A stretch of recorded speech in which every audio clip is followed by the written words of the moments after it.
Sometime around 1910 or 1911, according to Ellen White's youngest granddaughter, Ellen White was approached by an evangelical publishing house.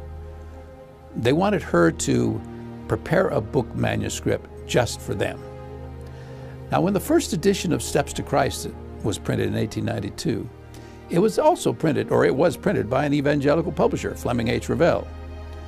And according, as near as we can tell from our records at the White estate, to try to figure out when this story happened that Ellen White's youngest granddaughter remembered, it was probably the same company, Fleming H. Revell.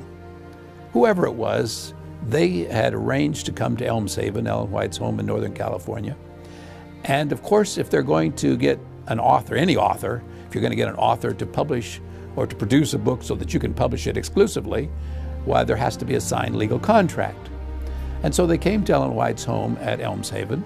Up on the second floor, the east end of the second floor, she had built, after she bought the house, she had built a big, airy room with big windows, bright and cheery. That's where she did most of her writing, and that's where she met the representatives from this publishing company. So they came.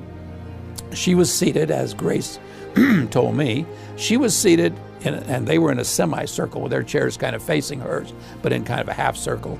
And they began to talk to her about this book that they wanted her to produce just for them so they could have the exclusive rights to publish it.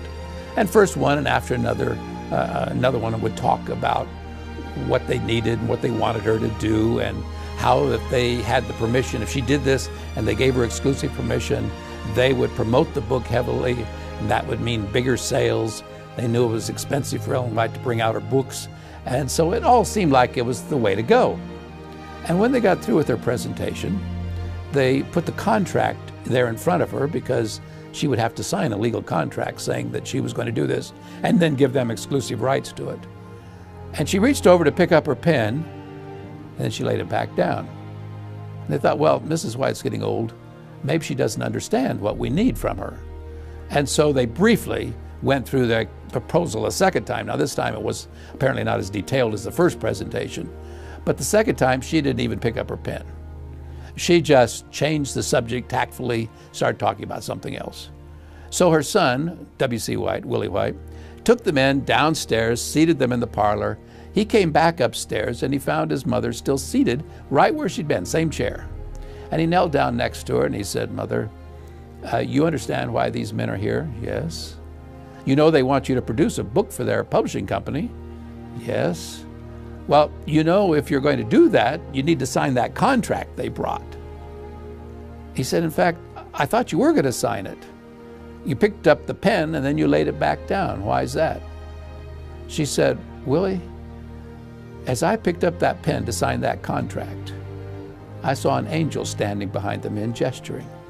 And I know I'm not to sign that contract. I don't know why, but I know I'm not to sign that contract." Well, Willie knew that if an angel had indicated to his mother not to sign the contract, those men could sit downstairs in the parlor for 6 months or a year, and they were not going to get a signature on the contract. So he went down and told them thank you for coming, but that his mother was not going to be producing the book for them. Now, what Ellen White did not understand then is very obvious today. Any Ellen White book can be published by any Adventist publishing house anywhere in the world. If she'd given exclusive rights to this non-Adventist publisher for that one book, we would have had to deal, as a church, we would have had to deal with that publishing house or its successor anytime we wanted to print that book. And God didn't want that. It just is one little reminder of how important Ellen White's books are to God, and therefore they should be that important also to us.